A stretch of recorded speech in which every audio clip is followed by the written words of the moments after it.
축복합니다. 이렇게 인사하시겠습니다. 한 번 더 인사하실 때 우리 신앙생활 제대로 합시다. 이렇게 한번 인사하실까요?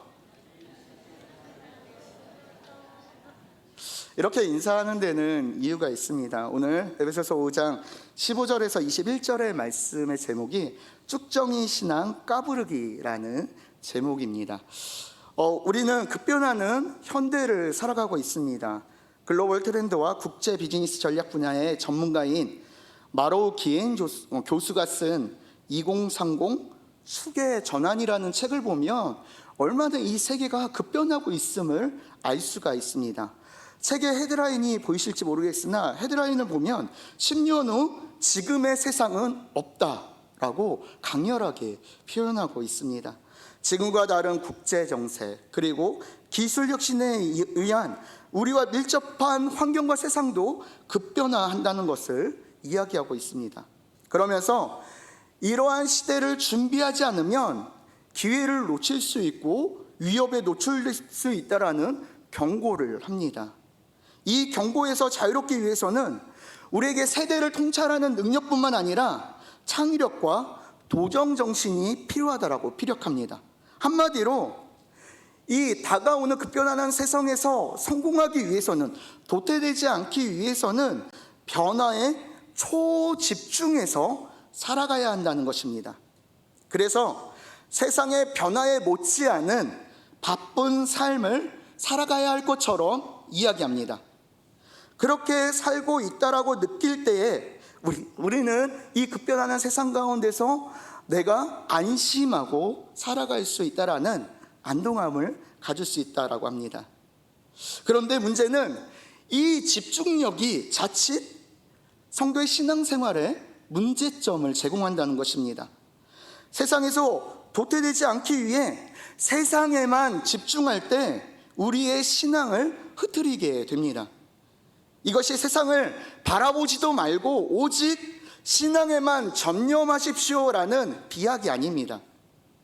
주님은 우리를 세상과 구별되라고 말씀하셨지만 세상과 분리되라고 명령하시지는 않으셨습니다.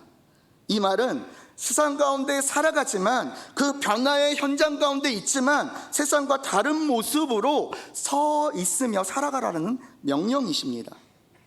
세상에서 거룩을 유지하며 참 신앙인의 모습으로 살고 싶은데, 정말 우리가 그렇게 살고 싶은데 사실 신앙의 문제에서 그것은 쉬운 일이 아닙니다. 그 이유는 세상에 우리가 집중하며 살아가니라 우리의 가치가 신앙을 우선시하여 세상을 바라보는 가치관의 형성이 아니라 세상의 가치관을 우선시하여 오히려 우리의 신앙생활에 접목한다는 것입니다. 예를 들면 소위 말하는 단적인 기복신앙이 그런 것입니다. 하나님의 은혜와 상관없이 세상의 기준과 가치로 나는 무조건 잘 돼야 된다는 것입니다. 무조건 돈을 많이 벌어야 되고 무조건 건강해야 되고 우리 자녀는 무조건 공부 잘해서 성공해야 되고 이것을 위해서 오늘 나는 기도의 자리에 있고 이것을 위해서 하나님 앞에 예배한다는 이 목적을 가지고 맹목적으로 주님을 찾고 주님 앞에 비는 행위, 이 기복신앙이 그렇습니다. 사실 세상이 추구하는 모습이 바로 이런 모습입니다. 많이 갖고 누리고 즐기는 것이 바로 세상의 가치관입니다. 이에 골로새서 3장 5절에 보면 그러므로 땅에 있는 지체를 죽이라 곧 음란과 부정과 사욕과 악한 정욕과 탐심이니 탐심은 우상 숭배니라. 아멘. 땅에 있는 지체 곧 더 갖고자 하는 그 탐심을 죽이라고 말씀하고 있습니다. 너희들에게 있는 그 맹목적인 기복신앙을 털어내라고 말씀하고 있습니다. 그런데 이 세상을 살아가는 우리가 어떻게 그러한 신앙의 모습을 갖고 살아갈 수 있을까요? 오늘 본문의 에베소 교회에도 이런 문제가 이슈가 되었습니다. 세상의 흐름을 따라가지 않고 정말 주님의 자녀로서 거룩한 삶을 살아가기가 힘들다는 모습을 에베소 교인들을 통해 우리가 볼 수 있습니다. 에베소라는 도시는 무역과 상업이 발달하여 부유한 도시였습니다. 많은 사람들이 부유하게 살았고 돈을 기반으로 해서 많은 것을 누리며 살고 있었습니다. 게다가 아데미 신전이 있어서 성적으로 매우 타락한 환경을 가지고 있는 도시였습니다. 그럼에도 에베소 교회는 요한계시록 2장 2절부터 3절 말씀에 보면 내가 내 행위와 수고와 내 인내를 알고 또 악한 자들을 용납하지 아니한 것과 자칭 사도라 하되 아닌 자들을 시험하여 그의 거짓된 것을 내가 드러낸 것과 또 내가 참고 내 이름을 위하여 견디고 게으르지 아니한 것을 아노라. 아멘. 이렇게 에베소라는 타락한 환경 가운데 있는 에베소 교회 그 성도들이 수고와 인내의 노력이 있었음을 주님께서 칭찬해 주고 계십니다. 그 악한 문화를 용납하지 않았고 거짓 선지자를 배척했습니다. 성도의 바른 모습을 갖고 있었습니다. 그랬던 에베소 교회가 주님께 책망을 받게 되는데 그것은 처음 사랑을 버렸기 때문이라고 말씀하고 있습니다. 그 당시에 에베소에 흘렀던 그 시대의 이념, 사조가 교회 안으로 들어왔고 그 흐름이 영지주의로 발달하여 많은 성도들이 성도를 비난하고 정죄하고 판단함으로 교회가 깨뜨려지게 된 것입니다. 사랑으로 하나 되었던 그 교회가 이제는 그 처음 사랑을 잊고 하나님께 대한 사랑도 잃어버리고 분열되었던 것입니다. 우리는 매일 삶의 현장 가운데 거룩을 위한 세상과의 수없는 전쟁을 치르며 살아갑니다.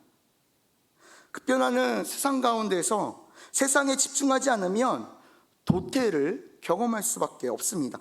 이 두려움 가운데 성도의 거룩함을 지키고자 노력하지만 사실 에베소 교회의 모습과 같이 우리도 어느덧 세상의 흐름에 노출되어 있고 편승할 때가 많이 있습니다.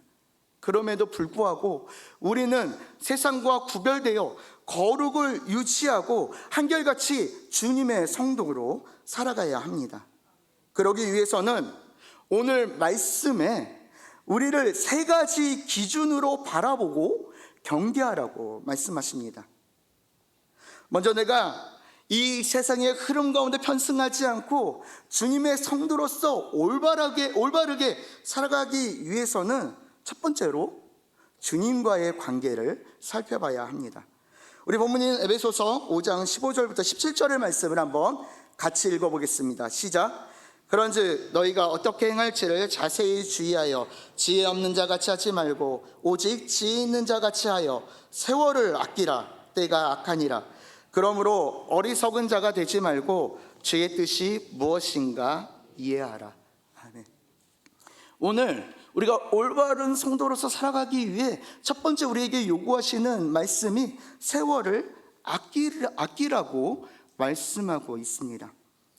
여기에서 세월이라는 말이 원어로 카이로스라고 하는데 하나님의 시간 혹은 하나님이 주신 기회를 의미합니다. 근데 말씀은 이 하나님이 주신 시간, 기회를 아끼라고 말씀하시는데 이 아끼라는 말은 원어로 엑사그라조라고 하는데 돈을 주고 살 정도로 갈급하라는 의미를 갖고 있습니다. 그러니까 하나님의 영광을 위한 시간이 귀하고 그러기에 돈을 주고 살 만큼 갈급해야 하고 집중하라고 말씀하시는 것입니다. 성도로서 우리가 세상 가운데 일상을 살아가다 보면 시간이 어느새 지나갔는지도 모릅니다. 저는 목사이지만 가끔 이런 걸로 마음이 어려울 때가 있습니다. 하루의 분주한 삶을 뒤로하고 잠자리에 누워서 이런 생각을 합니다. 내가 오늘 하나님을 얼마나 생각했지? 그런데 너무나 한심스럽게도 하나님의 이름을 한 번도 불러본 적이 없는 것 같습니다. 내가 언제 하나님을 찾았지? 그저 분주함 가운데 살다 보니까 내가 이 일을 왜 하며 이 가운데 왜 있는지를 잊어버린 것입니다. 여러분도 아마 그러실 것입니다. 주일 예배와 말씀을 통해서 은혜를 받고 삶을 결단하고 이제 세상으로 나갑니다. 그런데 벌써 일주일이 지나서 주일날 다시 한번 이 자리에 모여 참회와 기도 시간에 주님을 찾을 때에 우리 스스로의 모습이 너무나 부끄럽고 죄송스럽다라는 생각을 하게 될 것입니다. 우리의 시간은 마땅히 하나님의 기쁨이 되기 위해 사용돼야 합니다. 그런데 우리는 이 사실을 너무나 쉽게 잊고 살아갑니다. 아니, 놓치고 살아갑니다. 왜 그럴까요? 17절 말씀에 해답이 있습니다. 우리 17절 말씀을 다시 한번 읽어보겠습니다. 시작. 그러므로 어리석은 자가 되지 말고 오직 주의 뜻이 무엇인가 이해하라. 아멘. 우리가 오직 주의 뜻이 무엇인가를 이해하며 살아야 되는데 이러한 것이 없는 어리석은 자의 삶을 살기 때문에 우리의 삶이 그렇습니다. 주의 뜻이 무엇인가 이해하라.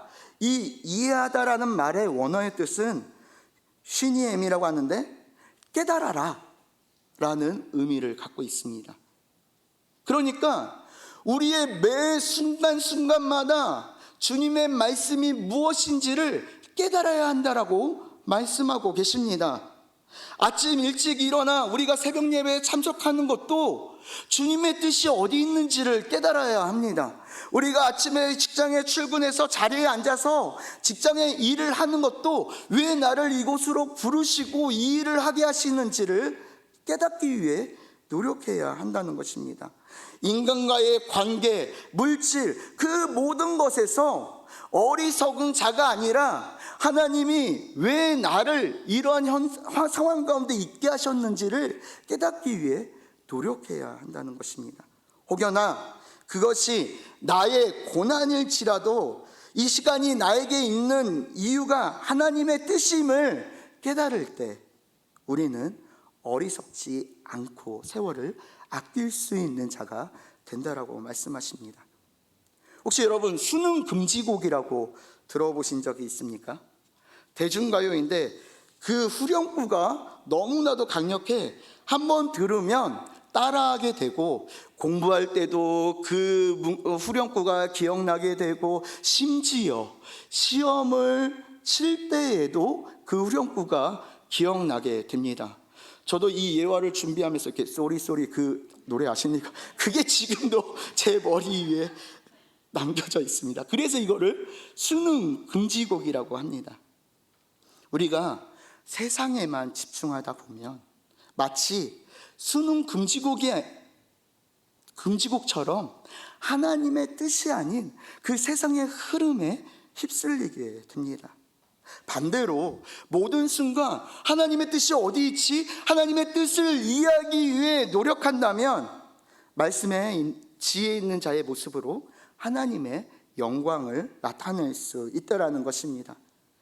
우리의 성도의 올바른 모습으로 서기 위한 첫 번째 바로미터가 바로 주님과의 관계, 즉 나의 모든 삶의 시간 가운데 주님이 나에게 원하시는 뜻이 무엇인가를 깨닫기 위한 노력에 있을 때에 우리는 참 성도로서 살아갈 수 있습니다.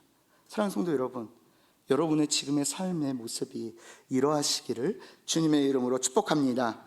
두 번째로 우리가 성도의 올바른 모습으로 살아가는지 체크할 수 있는 기준은 세상과의 관계를 살펴봐야 합니다. 우리 본문인 에베소서 5장 18절 말씀을 한번 같이 읽어보겠습니다. 시작. 술 취하지 말라. 이는 방탕한 것이니 오직 성령으로 충만함을 받으라. 아멘. 세상에서 올바른 성도의 모습은 방탕해서는 안 된다는 것입니다. 우리는 간혹 이런 생활을 합니다. 이제까지 이렇게 내가 FM으로 정말 올바르게 살았는데 한 번쯤은 괜찮지 않겠나 하는 생각을 하게 됩니다.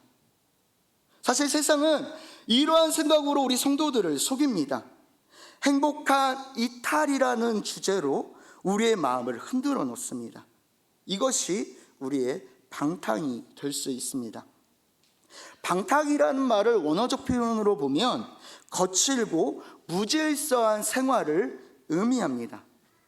즉, 이 한 번쯤이라는 행복한 이탈이라는 생각으로 우리의 영적 질서를 깨뜨리게 만든다는 것입니다. 예를 들어 주일 성수를 한번 생각해 보십시오. 하나님께서 세상의 모든 것을 창조하시고 마지막 날 안식하셨습니다. 그리고 말씀을 통해 사람들도 또한 안식하라고 명령하셨습니다.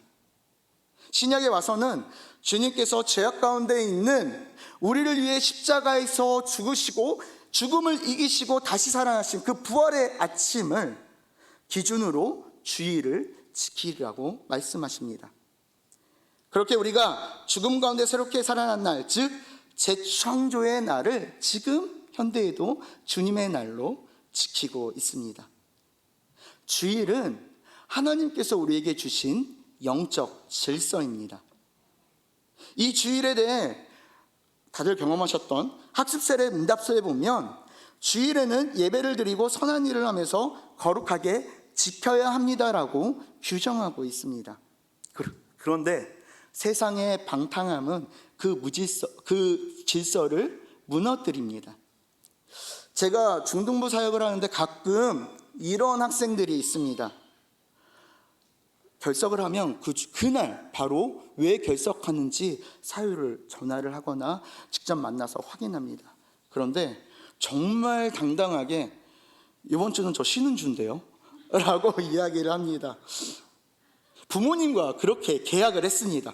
학부모 상담을 하다 보면 그러한 부모님들한테 아니 어머님, 아니 아버님, 학생들이 그러한 제안을 할지라도 철저히 무시하고 무조건 매주일 예배에 때려서라도 참석하도록 하십시오 라고 말하고 싶으나 그대로 되지 않습니다. 성장하고 훈련받는 학생이라는 측면에서 부모님과 함께 기도하며 지금은 질풍노도의 학생이니 시기이니 은혜 받으면 변화될 수 있으니 우리 한번 기도하고 계속 설득해 봅시다 라고 이야기하고 부모님을 격려합니다. 그런데 문제는 우리 성도들 중에도 이런 질풍노도의 중학생들과 같이 주의를 지키시는 분들이 있다는 것입니다. 격주로 참석하시거나 한 달에 한 번은 주일에 참석을 안 하시는 쉬는 날이십니다. 물론 직장에 문제가 있을 수도 있습니다. 사람과의 관계일 수도 있습니다.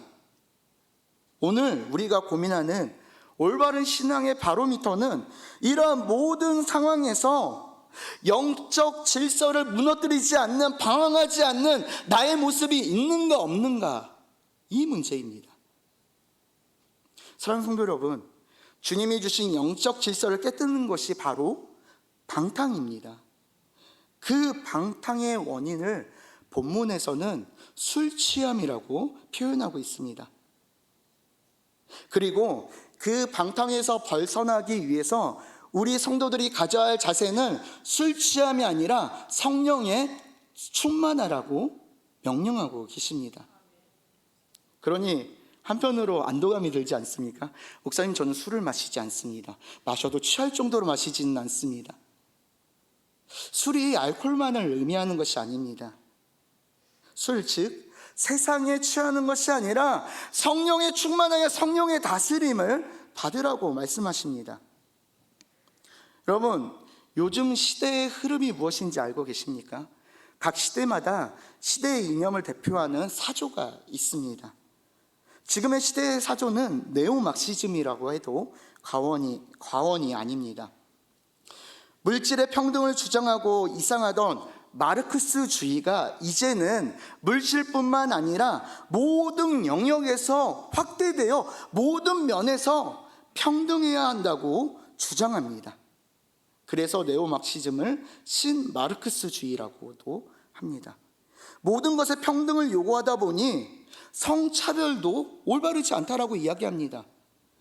그래서 성도 평등하니까 동성애자들도 인정해 줘야 한다고 옹호합니다. 이것에서 그치지 않습니다. 종교적 차별도 바람직하지 않다고 해서 모든 종교를 존중하고 받아들여야 한다라고 이야기합니다. 그러니까 단순히 그러니까 불교의 불자의 인격을 존중하자는 의미가 아니라 우리가 예수님을 믿어 구원에 이른다는 진리가 불교에서는 부처를 의지하면 극락할 수 있다, 구원받을 수 있다, 이 진리 또한 사실이기에 인정해야 한다는 것입니다. 이 논리가, 이 전개가 많은 사람들로부터 각광을 받고 있습니다. 이 시대가 이 사조에 취해 있습니다. 술에 취한 것처럼 이 흐름으로 살아가고 있습니다. 명확하게 영적 질서를 파괴하는 것임에도 어느 때는 이것이 진리가 되어 오히려 성도를 정죄하기도 합니다. 그래서 벌써 미국의 어느 주에서는 동성애 차별금지법이 통과되어서 동성애 결혼식 주례를 못하겠다라고 한 목사님이 고소되어서 법적 처벌을 받기도 했습니다. 이런 핍박을 볼 때 우리의 삶이 점점 술에 취하듯 세상에 취할 수밖에 없는 삶으로 흘러감을 느끼게 됩니다. 이때 우리가 가질 수 있는 지혜, 능력이 있습니다. 세상에 취하는 것이 아니라, 세상의 다스림을 받는 것이 아니라 성령의 다스림을 받는 성령 충만의 삶입니다. 아까 주일에 대한 이야기를 잠시 했는데 혹시 여러분이 사람과의 관계에서 마땅히 주의를 좀 어기고 그 사람을 만나야 할 상황이 있었음에도 불구하고 나는 그 사람과의 관계보다 주일 성수가 먼저여서 그 사람을 거절하고 한번 예배드린 적이 있다, 그런 적이 있다고 하면 정말 잘하셨습니다.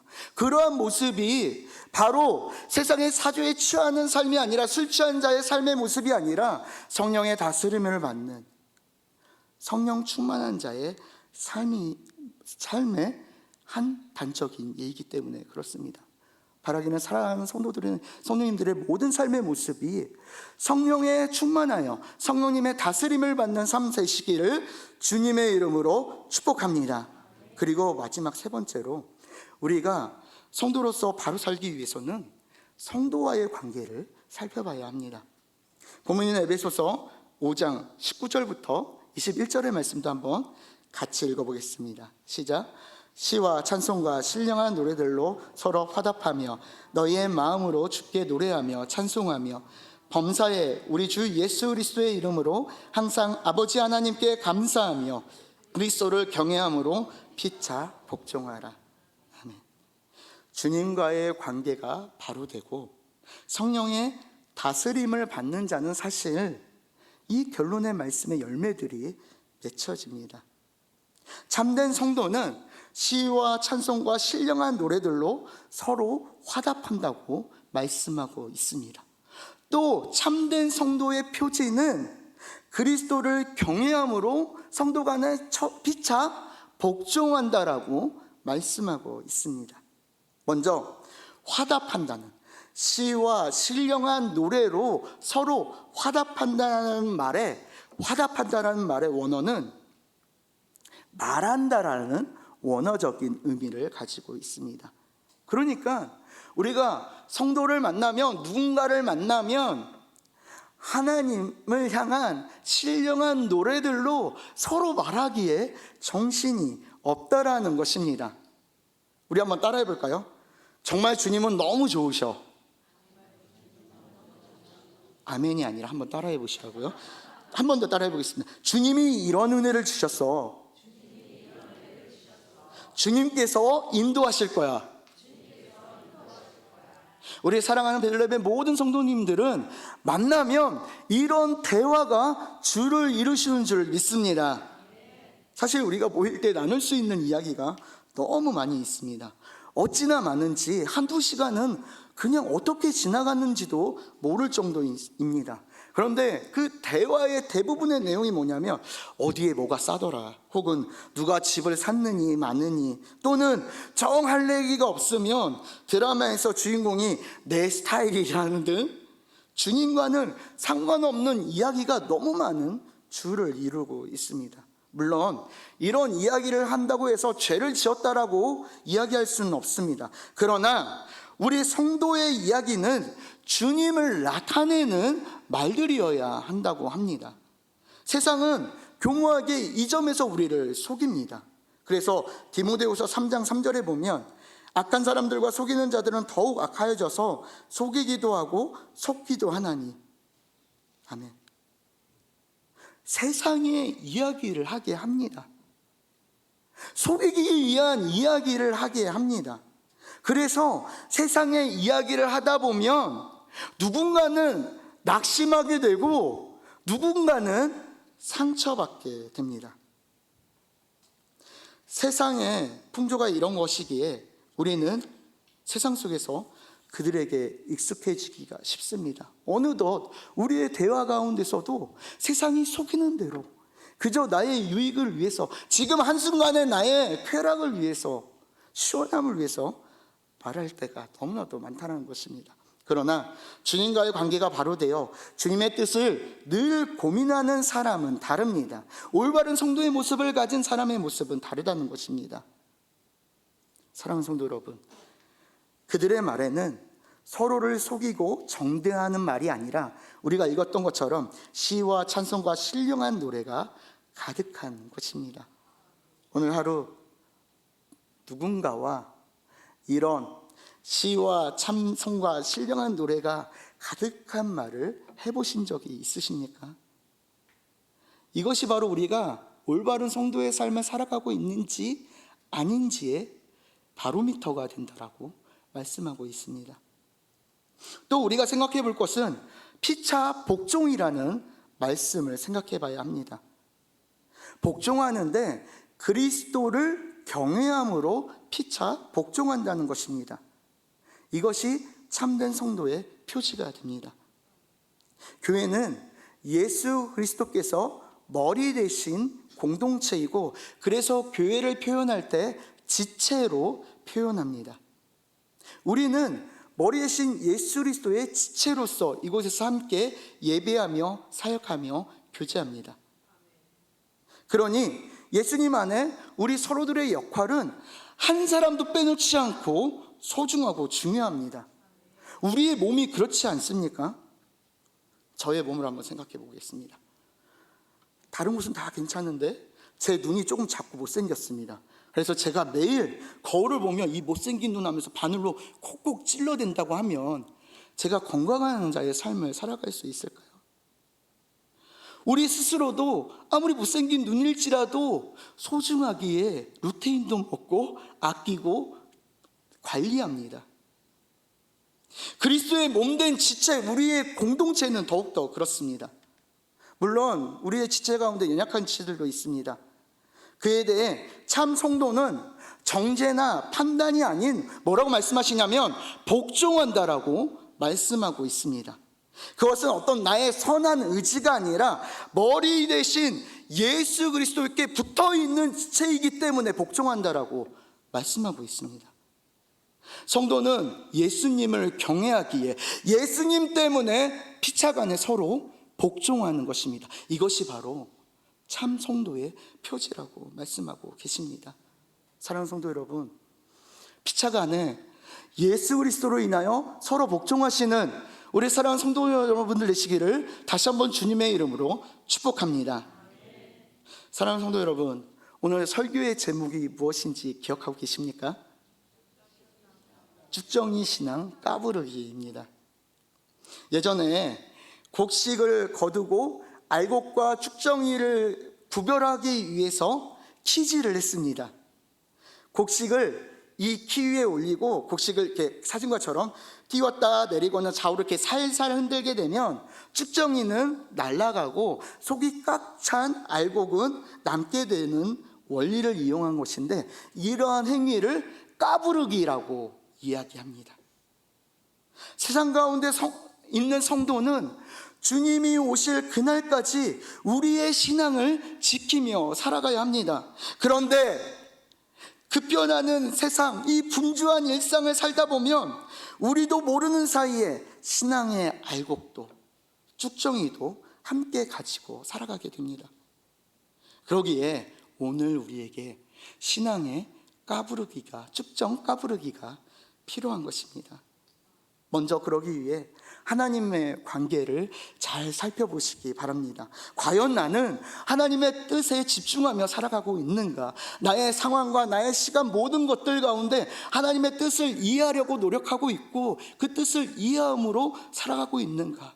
잘 판단해 보시기 바랍니다. 그리고 나의 모습 가운데, 나의 대화 가운데 하나님을 높이는 신령한 찬송이 나의 대화 가운데 주류를 이루고 있는가를 따져보시기 바랍니다. 그리고 나의 모습이 예수 그리스도가 머리 되신 이 공동체 안에 예수님을 경외함으로 피차 복종하는 모습으로 공동체 가운데 서 있는지를 한번 까불어 보시기를 주님의 이름으로 축복합니다. 오늘 내 신앙의 까부름으로 말미암아 주님 만날 그날 내가 까부름 당하지 않는, 칭찬받는 성도로 모두 다 서 계시는 우리 베들레헴의 복된 성도님들 되시기를 다시 한번 주님의 이름으로 축복합니다.